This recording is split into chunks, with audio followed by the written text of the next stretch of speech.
Gentlelady yields back. The ranking member is recognized for 5 minutes. Thank you. I wanted to talk a little bit about the loyalty test that the president has talked about, President Trump. Trump has said that he plans to make all federal career employees, 50,000, fireable at will by the president, and that this will allow him to gut those agencies' career experts and fill the position with individuals who will do what he requests.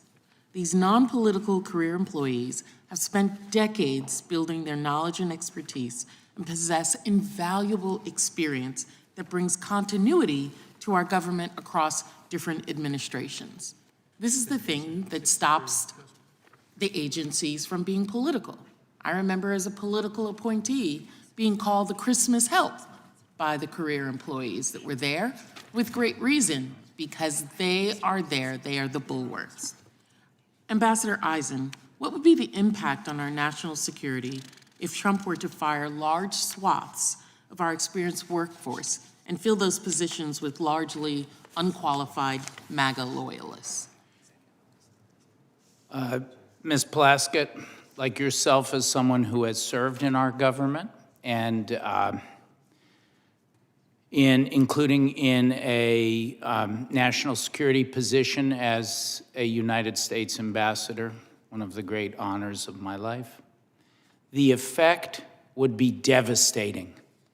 When I worked in the State Department, I counted on the independent opinions. And do not think that the over 200 State Department employees or the thousands back in Foggy Bottom who I dealt with always agreed with me. They often gave me an independent judgment, and they disagreed with me, and I changed our course of action. Why? And I prided myself, frankly, on that independence myself. I had a nickname in the White House, Mr. No, and worse nicknames from my own colleagues in the Obama administration. I've heard some about you as well. Indeed. But why? Because when our government makes national security decisions or domestic ones, the lives of the American people, of our service people, like my dad, who served in the U.S. Army, who are deployed all over the world, and the lives of our allies are at stake. We must have independent judgment. And if you put in a loyalty test, if you fire people by the tens of thousands, career, dedicated, nonpartisan, independent professionals who've built a body of expertise over a long period of time, you're leaving our national security undefended.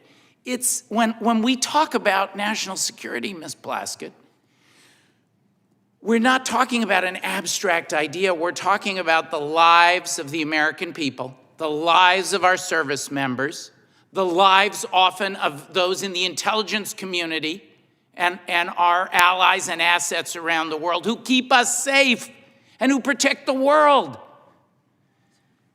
If we impose this loyalty test, the mass firings, what Trump already did with Mr. McAtee in the White House, I want to know who's loyal to me among my own people.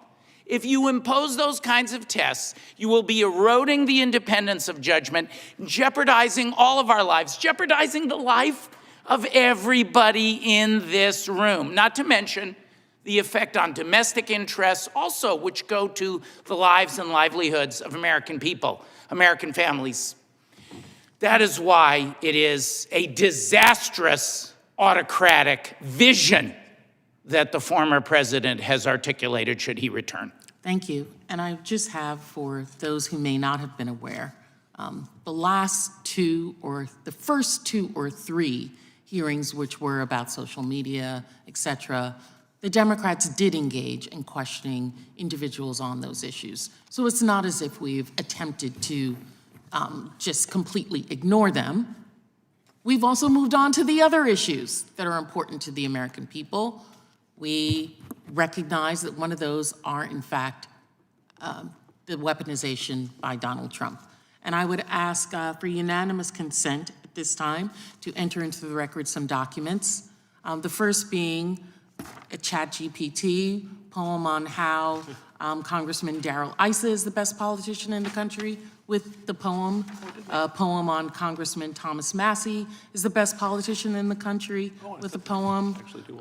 Lee Stefanik, Matt Gaetz, Kelly Armstrong, Greg Stubbe, Congressman Dan Bishop, I know he wants to see that one, Kat Comack, Harriet Hageman, Russell Fry, and of course, I had to add myself as one of the best politicians in the country. Without objection. Thank Chair you. now recognizes the gentlelady from Wyoming.